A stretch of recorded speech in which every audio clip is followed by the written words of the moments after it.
में थी और बहुत से लोग रोजाना इस बात को लेकर के चैलेंज करते थे कि हमने अपना अलग झंडा खड़ा कर लिया, हमने अपनी अलग पार्टी बनाई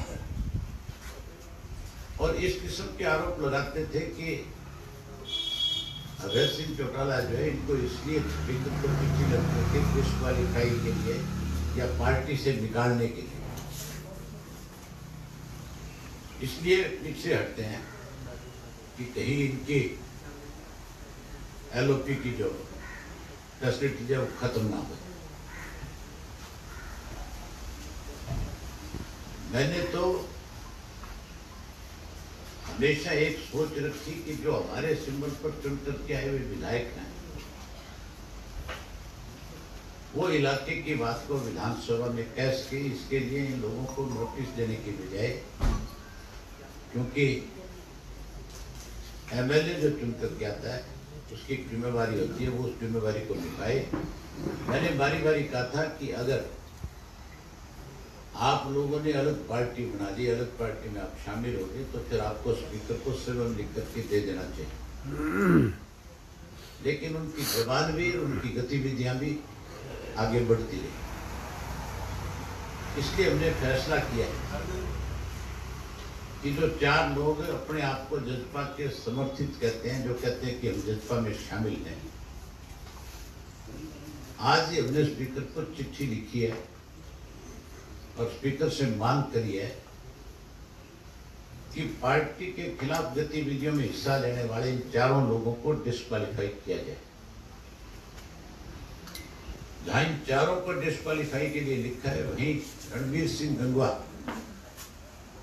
जो हमारी पार्टी छोड़ करके भारतीय जनता पार्टी में शामिल हुआ है, उसके लिए भी चिट्ठी लिखी है कि इसको भी डिस्क्वालीफाई किया जाए।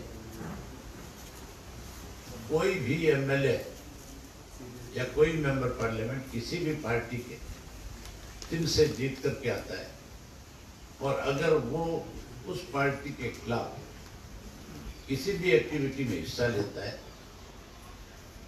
तो फिर 100% 2 बड़े फैसले मैं आपको बता देता हूं। एक फैसला हुआ था शरद यादव का। शरद यादव राज्यसभा के मेंबर चुन करके आए थे नीतीश जी की पार्टी से, और उन्होंने जो उस पार्टी के खिलाफ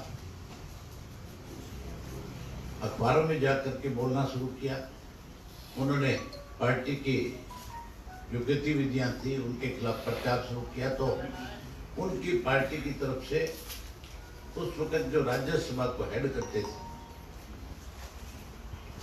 ये आपके वेंकैया नायडू, उनको पार्टी की तरफ से लिख करके दिया गया कि इनके खिलाफ आपको एक्शन लेना चाहिए, इनको डिस्क्वालीफाई करना चाहिए। उन्होंने उसको डिस्क्वालीफाई करने का काम किया। इसी तरीके से 2002 से 2005 तक जब हमारी गवर्नमेंट थी तो 7 इंडिपेंडेंट एमएलए थे,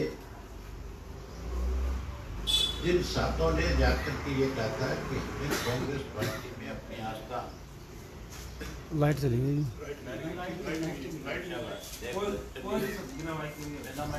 मेरा काम बात तो दूसरे भाइयों को है। तो उसमें भी हमने उस वक्त जो 7 मेंबर थे जिन्होंने कांग्रेस में आस्था व्यक्त करी थी, जिन्होंने सोनिया गांधी के घर जाकर के अपनी आस्था व्यक्त करने का काम किया, उस पे उस वक्त के स्पीकर ने एक्शन लिया था और उन 7 को डिस्क्वालीफाई किया था। और सुप्रीम कोर्ट तक वो लोग इसके अगेंस्ट गए कि हमें जो डिस्क्वालीफाई किया गया है वो गलत किया गया, लेकिन सुप्रीम कोर्ट ने भी स्पीकर के फैसले पे मोहर लगाई कि जो फैसला स्पीकर ने किया वो बिल्कुल ठीक है। और इन लोगों ने तो हमारी पार्टी के गतिविधियों के खिलाफ कार्रवाई करी है, जहां हम इन 5 को डिस्क्वालीफाई के लिए स्पीकर को लिख करके आज भेजा है। वहीं कल लोकसभा के स्पीकर को भी हम लिख करके भेजेंगे कि दुष्यंत जो है एनएच के निशान पे जीत करके आया था और जो सारा दिन जेजेपी की सभाओं में जाकर के भाषण देता है, हम उसको भी डिस्क्वालीफाई करें, इसके लिए कल लिख करके भेजेंगे। ये तो मेरी खुशी की गाड़ी की बात कर रहे थे, मैं तो इस विधानसभा में फिर आऊंगा, मुझे तो कोई इनमें से रोक नहीं सकता। लेकिन एक बात जरूर कहूंगा, जिस किसी ने हमारी पार्टी के साथ गद्दारी करी, जिस किसी ने हमारी पार्टी की पीठ में छुरा घोंपा, उसने दोबारा विधानसभा और लोकसभा का दरवाजा नहीं देखा। उस लोकसभा के मेंबर का दरवाजा भी आज से बंद हो जाएगा। इन पंचों को स्पीकर का फैसला आने के बाद विधानसभा का दरवाजा बंद हो जाएगा। ये दोबारा लोकसभा और विधानसभा में नहीं जा सकेंगे, चाहे कोई और दूसरा कहीं से चुनकर आ जाए, लेकिन इनका दाव कभी नहीं लगेगा। जो पार्टी से गद्दारी करते हैं उन लोगों को 100% हरियाणा प्रदेश की जनता चुनाव के अंदर सबक सिखाती है।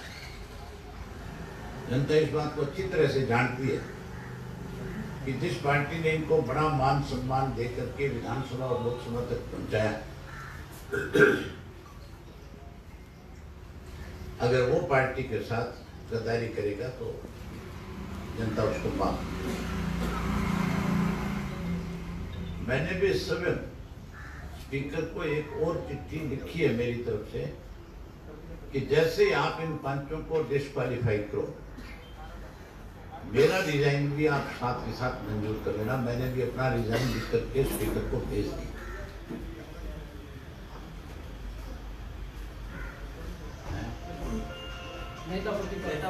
हेलो पीछे और के एमएलए से जुड़ा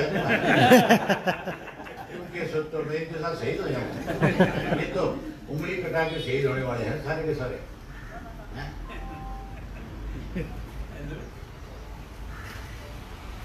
इनको तो असल में तो उस दिन इनकी तसल्ली बैठेगी जिस दिन लोकसभा के चुनाव के नतीजे आ जाएंगे।